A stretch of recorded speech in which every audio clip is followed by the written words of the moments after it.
serat optik dengan panjang gelombang yang berbeda-beda, yang berarti lebih banyak data yang bisa dikirim sekaligus untuk meningkatkan efisiensi jaringan.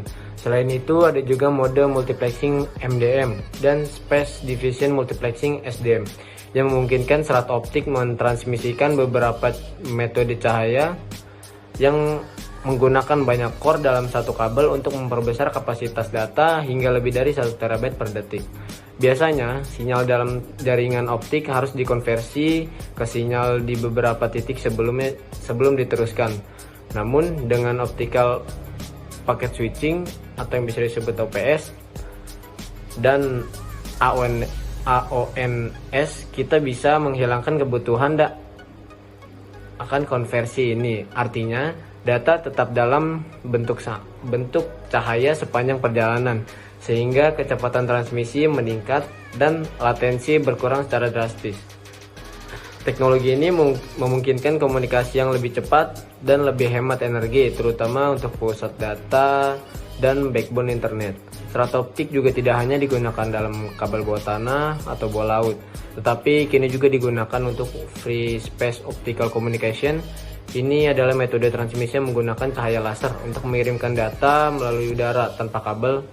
FSO sangat berguna untuk komunikasi antara satelit, drone, dan bahkan jaringan darat yang sulit buat dijangkau. Selain itu, inovasi terbaru dalam komunikasi bawah laut memungkinkan serat optik digunakan untuk pengiriman data di lingkungan laut dalam seperti kapal selam atau sistem pemantau ekosistem bawah laut. Jaringan 5G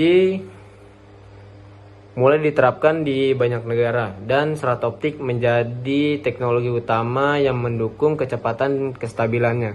Dengan teknologi radio over fiber, sinyal radio dapat dikirim langsung melalui serat optik untuk memperjangkau dan meningkatkan efisiensi jaringan seluler.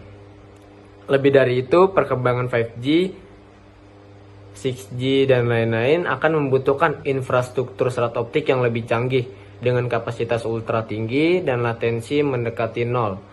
Ini akan memungkinkan komunikasi dalam waktu nyata untuk berbagai aplikasi seperti kendaraan otonom dan internet holografik.